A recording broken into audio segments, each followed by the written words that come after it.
Welcome everyone to just another day in the life of a military wife. This time I want to discuss a few things that we've covered previously and just to give you some updates on what's going on with those topics and what's new, and then address some new things that are developing in the case of healthcare for military family members and service members. So I'm excited to get back into some of these things we've discussed before, particularly the situation in Afghanistan and the military family members who have been left behind, as well as into some improvements in women's health care for the military. Yay, Tricare is covering things. Woohoo!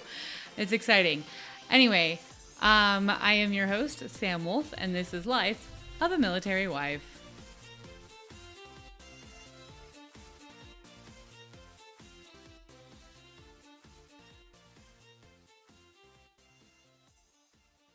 Okay, so jumping into our first topic, Women's Healthcare Air Force updated their convalescence leave for service members who have had a miscarriage or a stillbirth.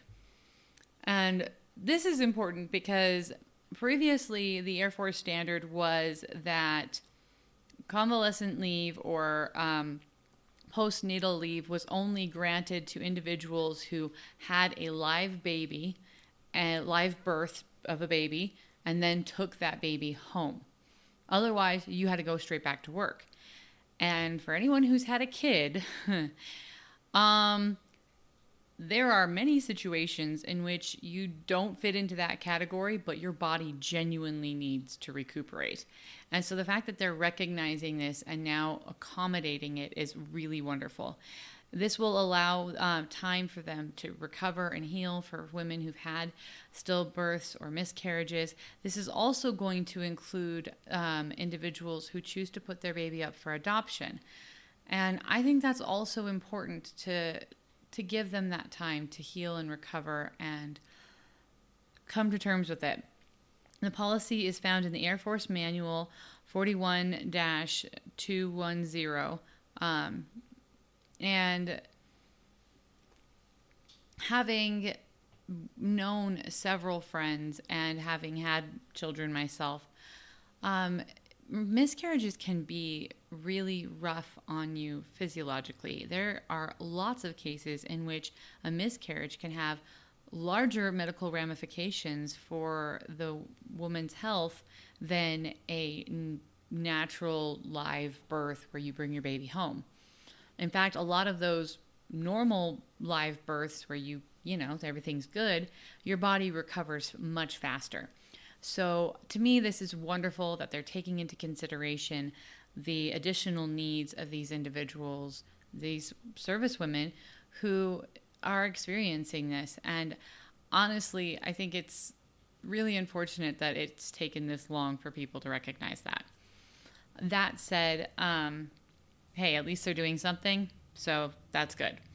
The other thing that goes along also with women's health, but this applies both to service members and to spouses, is that Tricare is rolling out a pilot program where it is going to cover doulas and lactation consultants. Now, lactation consultants have been available in military hospitals, or at least the military hospitals I'm familiar with, but doulas have not. And for those of you who don't know what a doula is a individual who's basically trained on how to coach you through and provide education on the birthing process, support during birth and after birth, like labor and stuff, delivery. The reason why these are so helpful is because in the hospital, there's not always a nurse in the room with you. There's not always someone in the room with you while you're going through labor. And if you don't have the traditional support system that women typically have, as in a mom or an aunt or some other female relative or someone, it can be really hard, especially if that's your first kid. And as amazing as husbands are, they don't always know what to say and how to help. And when you're in the military, you're not always close to family geographically either. So being able to have someone in there to help coach you through that process and to be there to support you afterwards so the daddy can go follow baby around if necessary or so desired. It's actually a huge blessing. We've used a doula for 2 of our births of our children while we were in the military because we were away from family and I wanted additional support. And my family, because of how far away they lived, even if we told them the moment I went into labor and they got onto a plane within an hour, there was little to no chance they would be there before the baby was born. And even that is a difficult feat to accomplish. So I really value doulas myself, having used them. Again, it's a personal choice thing, and not everyone is probably going to be totally gung-ho for a doula, and that's great. But if you're interested, this is wonderful that they're including this. So basically, the pilot program is going to last for 5 years. It starts on January 1st of 2022, and it will help cover and assist with finding them. However, for them to qualify, for the doula to qualify, they have to be experienced doulas certified by the BirthWorks International, Doulas of North American International, Doulas, I'm going to read this right, woohoo! Doulas of North America International, Childbirth and Postpartum Professional Association, International Childbirth Education Association, and Labor, and then they will be, I really hope that's not one, I really feel like that's multiple organizations. Anyway, I'm reading a list. I'm reading it directly from the thing. So anyway, but to be eligible, so they've got to be working with those. Link will be in description below, like always. But anyway, the visits will be reimbursed and the labor support will be reimbursed. Now, there are limits to how much they're reimbursing people for, so go and look at those. But these are basically consultants who are non-medical but are trained, and I just really am super excited. So now lactation counseling and lactation classes and counselings will also be covered. So lactation consultants have been covered, and I've never had issue getting access to those in the military. So I'm wondering if they're just expanding what they're going to cover with lactation consultants with that one. Because it's really not as clear. It says counseling. Oh, yeah. Okay. Allows for up to 6 lactation counseling sessions per birth. So, I honestly was told I could have as many as I wanted and Tricare would cover, but maybe that's because I'm prime. So there's different kinds of Tricare, and so maybe they're expanding it for the people who have select and not prime. But anyway, really, it's important. It's worth it to go find out what benefits and what availability you have. So if you know someone who's expecting or going through any of this stuff in the military, let them know about these changes. They are really worth it. That said, moving on to a slightly less upbeat, positive, whatever you want to call it. My next several, and I'm going to say several, there's 2, 3, anyway. The topic I'm covering next in multiple different ways through multiple different media sources is, again, an update on the situation in Afghanistan, which it's a doozy. For anyone who's been following what I've been talking about, I talked about it a couple weeks ago. When the United States military pulled out of Afghanistan, not only were U.S. citizens left behind and green card holders, and quite a few, they're now saying that could be near the thousands of green card holders left behind, But immediate family members, and they're now broadening their definition of immediate family members, of U.S. service members and extended family members were also left behind, all of which who want to leave the country. And there was really not a clear-cut answer on what was going to happen and how. And in some ways, there's been some movement, some direction given on this, but, well, you'll see. So a former U.S. soldier decided once this all started going down and he realized he was going to have to do this on his own. He was a staff sergeant in the U.S. Army. He took it upon himself to go and rescue his family. He realized that when the Taliban entered Kabul, that his family was going to be in jeopardy. And with the situation deteriorating as it is, and famine setting in and winter, he just knew he had to do something. So he entered the country and assisted in rescuing not only his family, but additional Christians and getting them out of the country. I'm really, really happy. I'm really, really grateful that he was able to do this. It's so sad that it got to that level, that he had to go and do this on his own, that there was no other way. And that's just, I don't know. It's unfortunate. It really is. It's frustrating too. However, on the other side, and the Pentagon has now issued a statement saying that it recognizes that there are dozens of immediate family members and hundreds of extended family members of U.S. military service members still trapped in the country who are actively trying to leave the country. The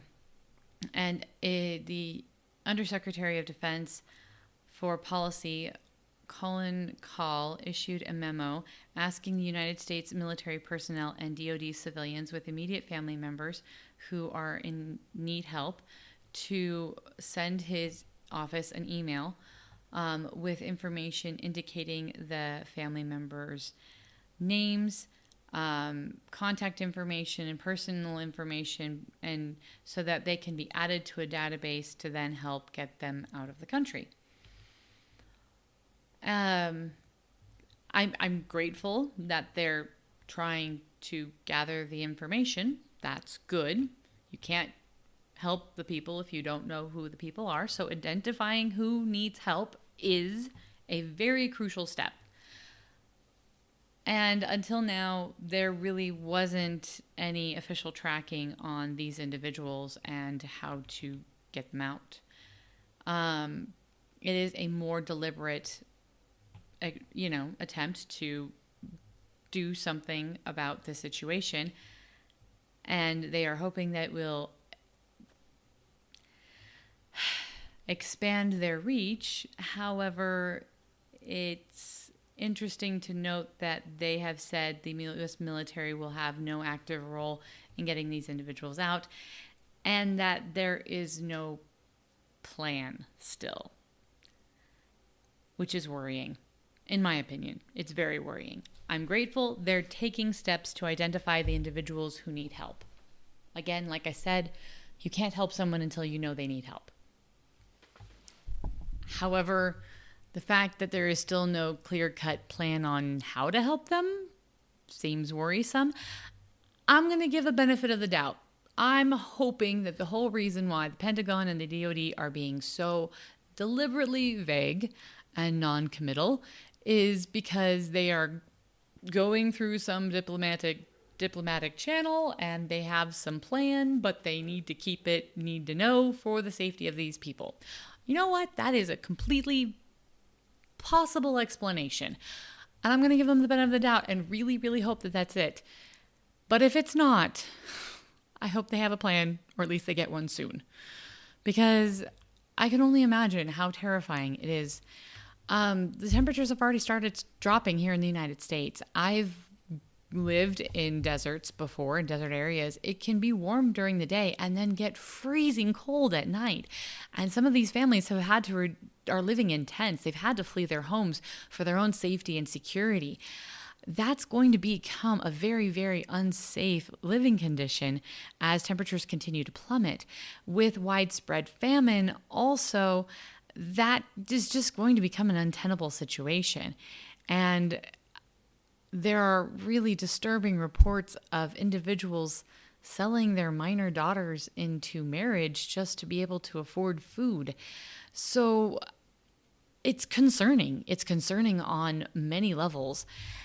And like I said, I'm going to choose to be optimistic and hope that this means that they have a plan and they're just keeping it close to the shirt right now, and because they are concerned for the safety and well-being of these individuals.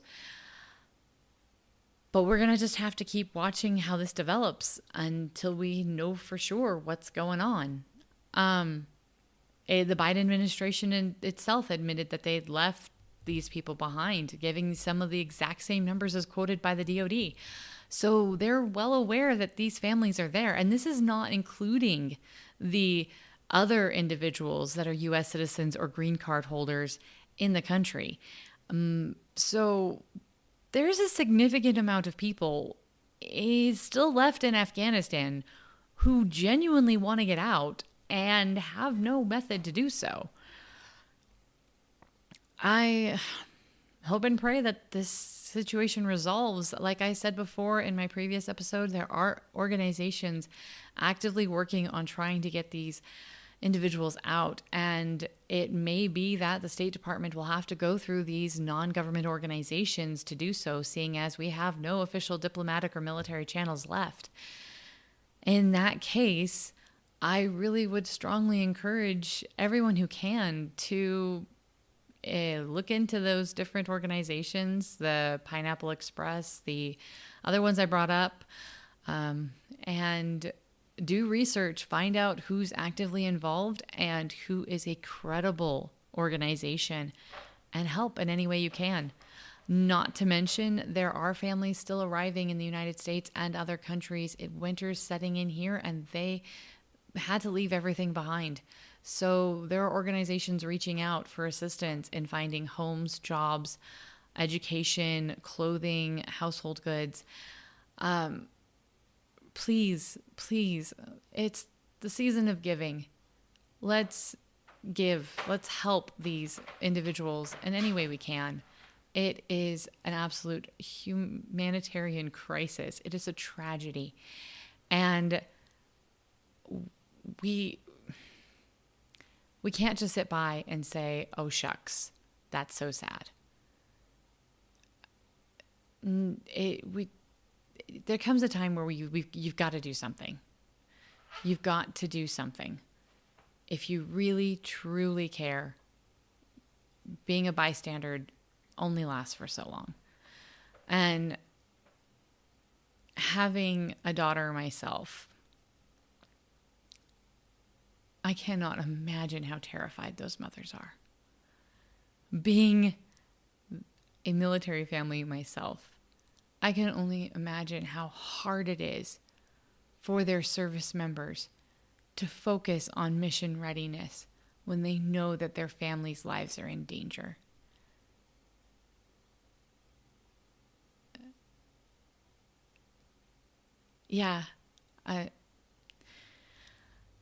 Please look into those different organizations. There is a lot going down.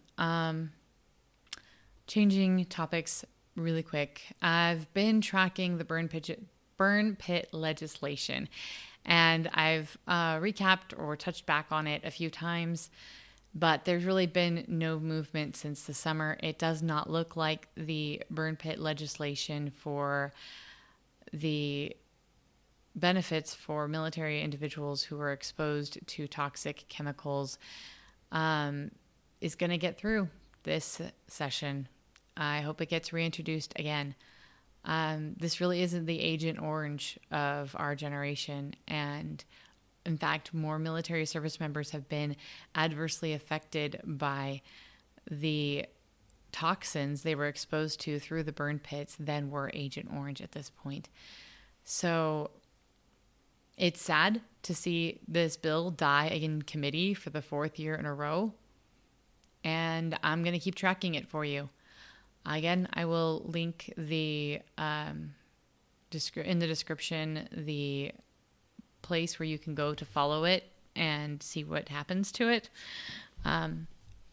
Again, no movement for now. It's died in subcommittee.